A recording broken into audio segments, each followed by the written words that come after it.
Hi, good afternoon. I am Alicia Kelso, the executive editor for Nation's Restaurant News. Day two, end of day two. End of day two. Starting to get a little fatigued at the National Restaurant Association show in Chicago. I am so thrilled to be joined by Alicia Flores, the CEO of L&L Hawaiian Barbecue.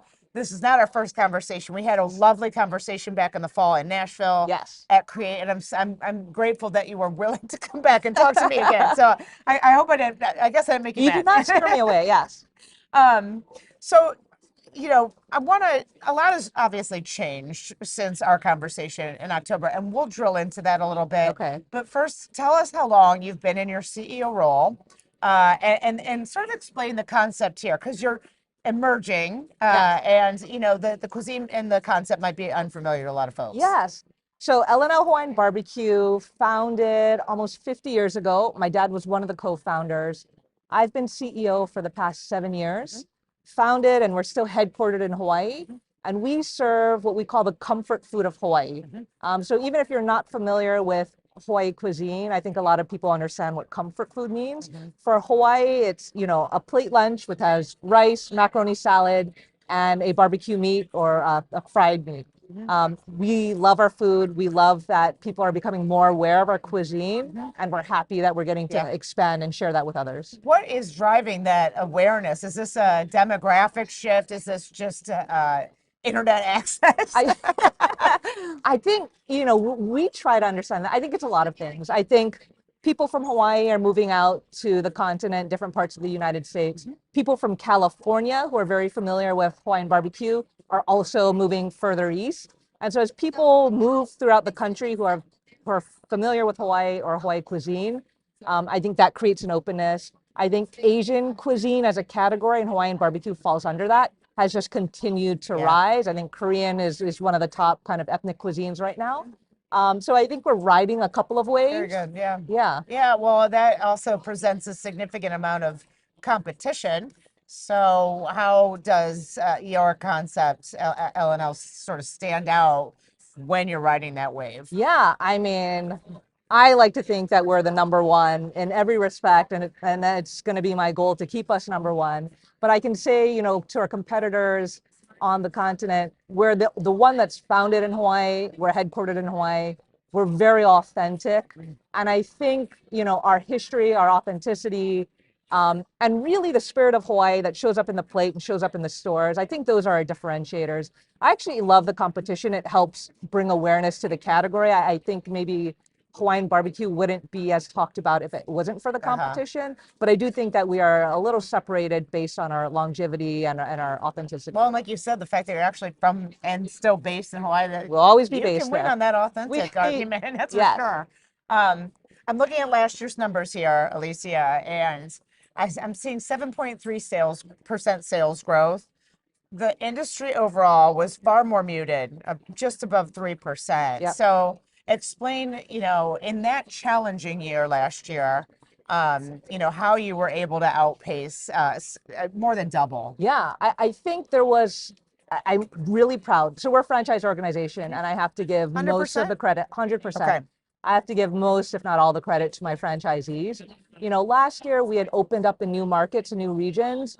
And I think our franchisees in the new markets just really, out the gate, we're doing a great job. We've done a couple new marketing programs, a couple new digital programs, but honestly, I don't think we did anything spectacular that I could say is why we got some. I think we just do what we do.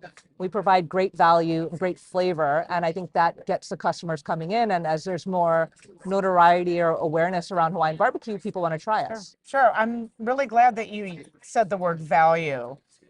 Because like I've said several times at the show, I'm going to start a drinking game where I'm going to take a drink every time somebody says uncertainty and or every time somebody says value. Yeah, you should be drunk by now. You don't know that. I don't know that you're not. But, we saw this trajectory really change in Q2 last year.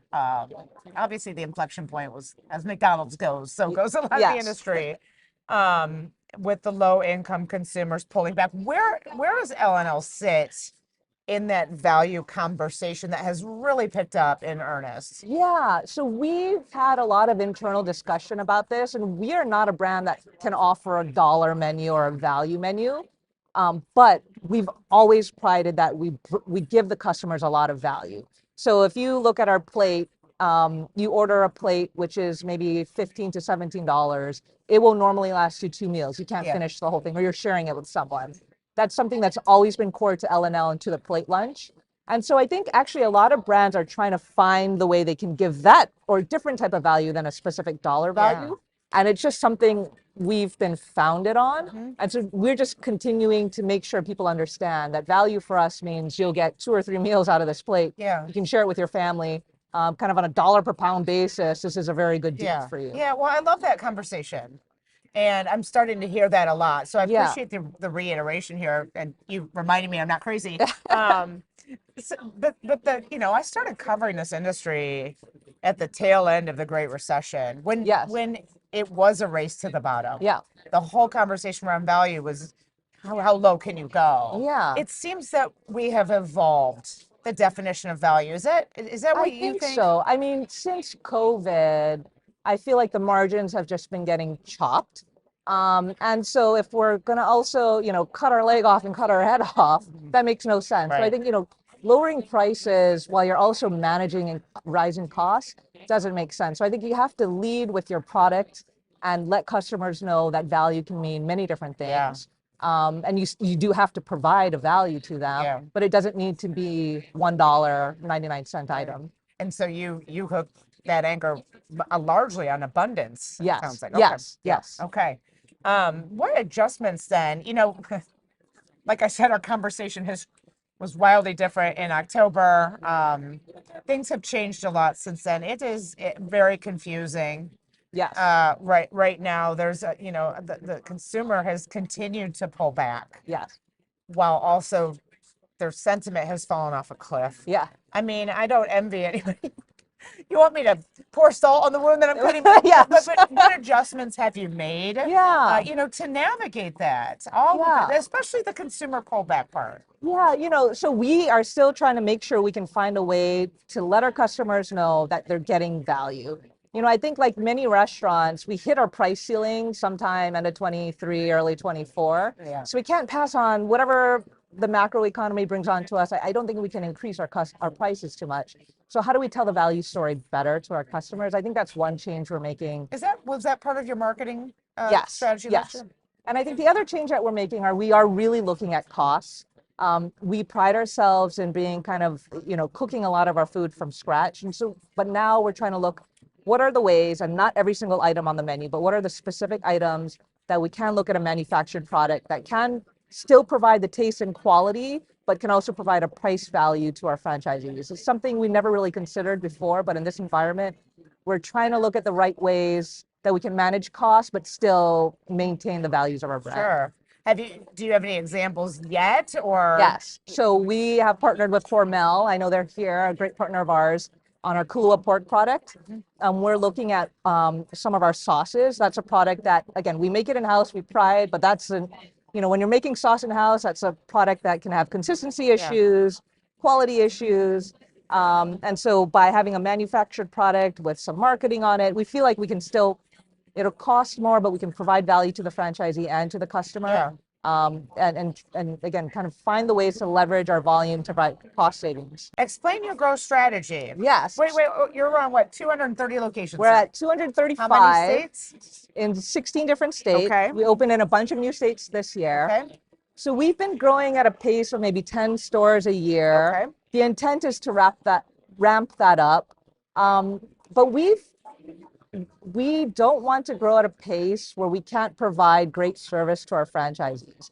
I think the founding of L&L, the true passion between my dad and Johnson Cam as the other co-founder, was giving people an opportunity, specifically at that time, immigrants, but now to whoever wants to have an opportunity to own a restaurant.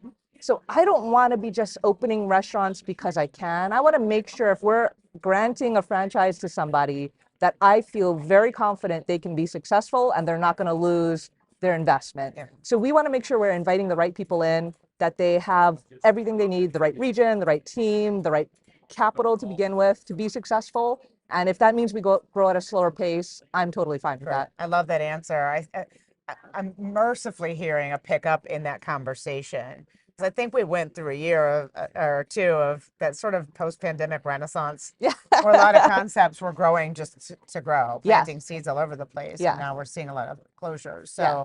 I appreciate you being a good steward of your franchisees. Explain to me then, do you have stated goals?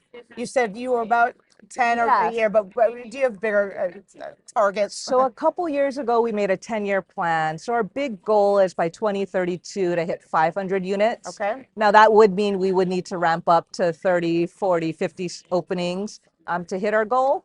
So it's a big stretch for us, but I thought it would be good to put that goal out there. We're riding a lot of waves. I would hate to miss the opportunity. Sure. We've been building our team up internally and our brand up as well.